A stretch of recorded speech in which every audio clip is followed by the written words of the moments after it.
আসসালামু আলাইকুম ওয়া রাহমাতুল্লাহি ওয়া বারাকাতুহু। মুসা আলাইহিস সালাম আল্লাহর সঙ্গে যখন সাক্ষাৎ করতে যান, তখন মুসা আলাইহিস সালাম বলছিলেন, আপনি যদি মুসা হইতেন আর আমি যদি আল্লাহ হইতাম, তাহলে আপনি আমার কাছে কি চাইতেন? তখন আল্লাহ তাআলা তেনার মুখ থেকে বলতেছেন, আমি সর্বপ্রথম যে জিনিসটা চাইতাম সেটি হচ্ছে আমি সুস্থতা চাইতাম।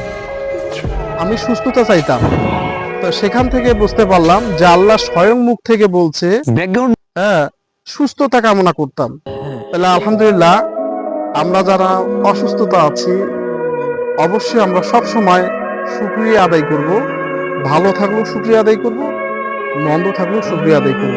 যে অবস্থা যে হালে থাকবেন ভাই, সে অবস্থা আপনাকে শুকরিয়া আদায় করতে হবে। কারণ এটা আমার কথা না, মুসা আলাইহিস সালামের ঘটনা থেকে আমি ঘটনাটি বললাম। যদি ভিডিওটি ভালো লাগে, অবশ্যই মানুষের মধ্যে ছড়িয়ে দিবেন।